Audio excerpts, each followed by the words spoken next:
Olá, bem-vindos a mais um vídeo Teotocos e Filho de Maria. Tudo bem com vocês?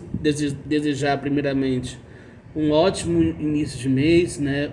Que esse mês de abril seja tão bom quanto foi o mês de março, né? E nós vamos dar continuidade ao nosso projeto que é o Diário Bíblico desse ano, tá? A palavra de hoje, a primeira leitura se encontra em Ezequiel, capítulo 47, versículos de 1 a 9 e versículo 12. O evangelho será de João, capítulo 5, versículos de 1 a 16, ok?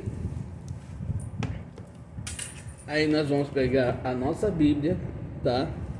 Para a gente ter uma leitura mais completa. Então vamos primeiro para Ezequiel, capítulo 47, né? De 1 a 9 e depois o versículo 12, ok? Vamos lá. Ele me fez voltar até a entrada do templo, e eu vi água vertendo por debaixo da soleira do templo em direção leste, pois a fachada do templo estava voltada para o leste. A água corria do lado direito do templo ao sul do altar. Ele me fez sair pela porta norte e dar uma volta por fora, até a porta que dá para o leste, onde eu vi a água jorrando do lado direito. Quando o homem saiu em direção leste com uma corda de medir na mão, mediu 500 metros e me fez atravessar a água, que chegava até os tornozelos. Mediu outros 500 metros e me fez atravessar a água até os joelhos.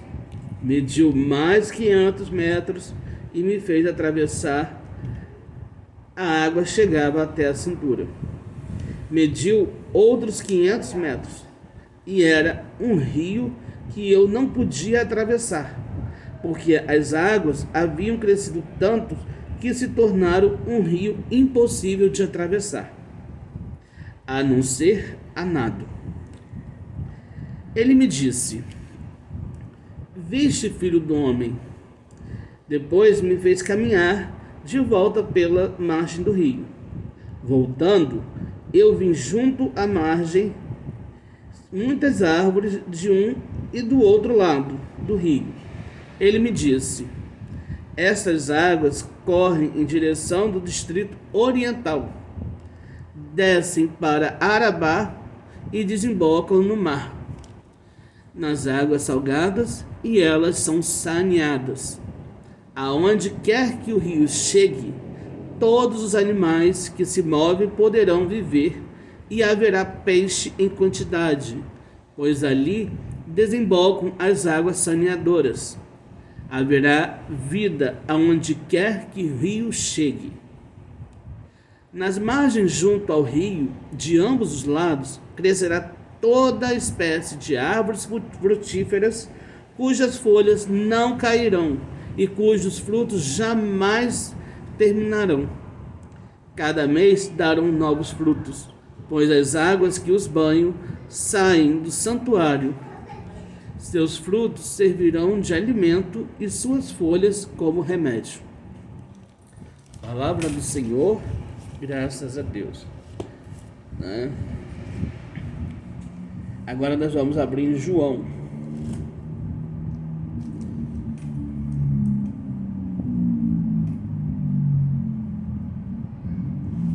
João 5, 1 a 16. O Evangelho de João vai nos dizer o seguinte: Depois disso, houve uma festa dos judeus e Jesus subiu a Jerusalém. Ora, em Jerusalém, perto da Porta das Ovelhas, uma piscina com 5 pórticos, chamada Bezata em hebraico, muitos doentes, coxos, cegos e paralíticos ficavam ali deitados. Encontrava-se ali um homem enfermo, havia 38 anos. Jesus o viu ali deitado e, sabendo que estava assim desde muito tempo, perguntou-lhe: Queres ficar curado? O enfermo respondeu: Senhor, não tenho ninguém que me leve à piscina quando a água se movimenta. Quando estou chegando, outro entra na minha frente. Jesus lhe diz: Levanta-te, pega a tua maca e anda. No mesmo instante, o homem ficou curado, pegou sua maca e começou a andar. Aquele dia, porém, era um sábado. Por isso, os judeus disseram ao homem que tinha sido curado: É sábado, não te é permitido carregar a tua maca. Ele respondeu: Aquele que me curou disse: Pega a tua maca e anda. Então lhe perguntaram: Quem é que te disse? Pega a tua maca e anda. O homem que tinha sido curado não sabia quem era, pois Jesus se afastara da multidão que se tinha juntado ali. Mais tarde, Jesus o encontrou no templo e lhe disse: Olha, estás curado. Não peques mais, para que não te aconteça coisa pior. O homem saiu e contou aos judeus que tinha sido Jesus quem o havia curado.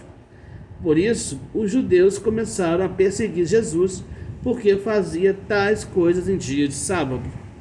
Palavra da salvação, glória a vós, Senhor. Não é?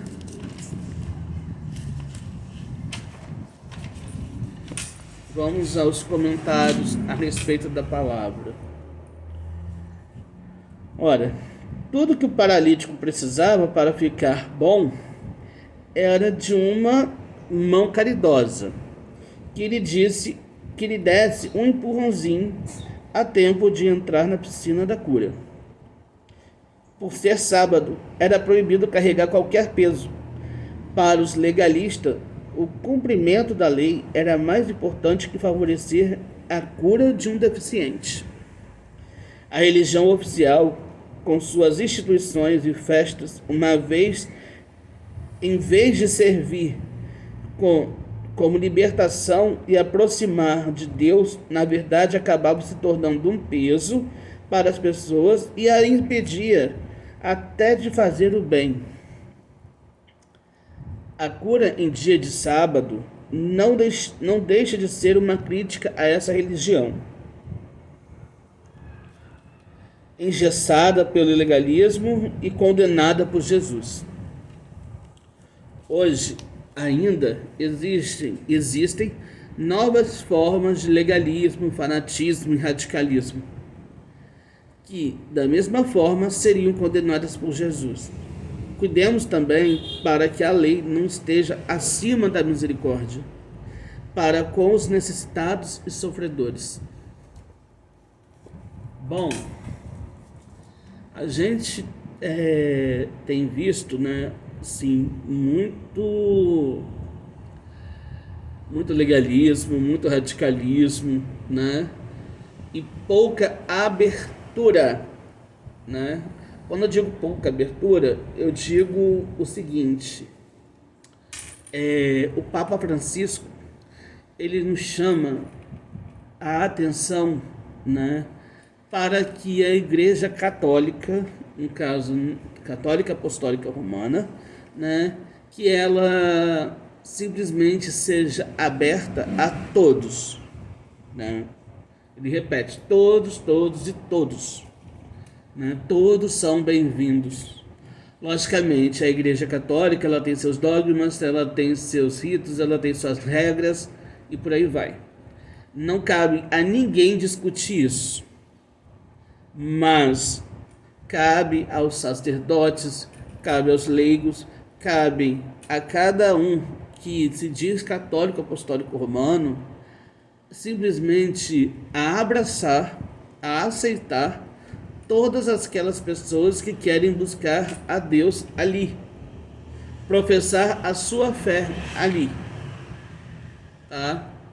Não cabe a nós julgar se as pessoas que que estão se achegando à igreja, né, querem tornar aquilo meio que uma bagunça, vamos dizer assim.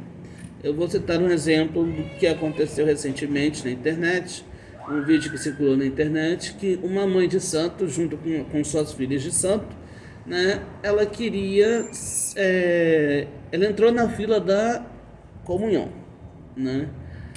Para nós que somos católicos, a gente passa por um processo, né, da Igreja Católica, que é a primeira comunhão, sabe? E é um sacramento.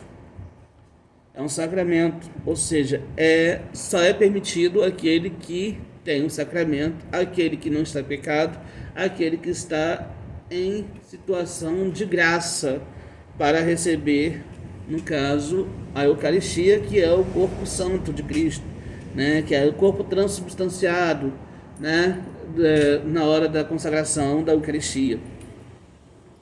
Pois bem, eu Luiz Fabrício, tá? Eu penso da seguinte forma: existe a regra, ok? Mas aí eu pergunto, por mais que essa pessoa seja de uma religião de matriz africana, né? Mas ela está ali professando a sua fé, não na Igreja Católica, mas ela está professando a sua fé em Deus, sabe? Em Deus, tá? Se ela está ali professando a sua fé em Deus, a sua crença em Deus, cabia o padre negar a Eucaristia? Se a gente for parar para pensar categoricamente, seguindo regras e princípios morais, em princípios religiosos da Igreja Católica Apostólica Romana, a resposta é sim. O padre agiu corretamente, seguindo todas as instruções que devem ser seguidas. Mas eu penso por outro lado também. Aí vale uma reflexão, tá? Jesus faria isso? Jesus faria isso? Jesus negaria o espaço na sua mesa para uma pessoa que foi ali, que acredita no Pai que é Deus? No caso, será que Jesus negaria a essa pessoa sentar à sua mesa? Porque, querendo ou não, por mais que nós sejamos católicos apostólicos romanos e buscamos seguir a risca, a regra, né, a lei, no caso, né, que a igreja tem, que nos impõe, no caso, e fica quem quer, vamos dizer assim, e gosta dessa questão, né, de como a igreja se comporta, né? Mas eu fico pensando, Deus e Jesus é maior que tudo, é maior que essas leis, sabe? E Jesus andou justamente com essas pessoas que são marginalizadas e descriminalizadas, e a gente aí coloca essa pessoa, no caso, né, que foi ali para professar sua fé em Deus, não nos seus deuses, não nos seus orixás. Ela foi ali professar sua fé em Deus, né? Será que o padre fez errado? Não fez errado, porque ele tem as regras a ser cumpridas. Mas ao mesmo tempo, eu acho que ele deveria agir como Jesus, sabe? Pensar como Jesus faria. Jesus, por um acaso, ele seguia a regra, ele seguia os dogmas, ele seguia a Bíblia, que foi escrita bem depois dele. Será que existia o que é sim, o que é não, o que é proibido, o que não é, para se chegar a Deus? Ali ela estava querendo se chegar a Deus. Gente, é um ponto de reflexão, tá? Que eu estou fazendo com vocês, entendeu? Eu também achei errado e acho errado, mas a gente tem que pensar, e Jesus como faria? Então a gente tem que pegar essa pergunta de Jesus como faria, né, e levar para a vida, entendeu? até nas tomadas nossas de atitudes com relação aos nossos irmãos, né? A gente tem que pensar, e Jesus como faria? Vamos pensar sobre isso e refletir sobre isso? Paz e bem.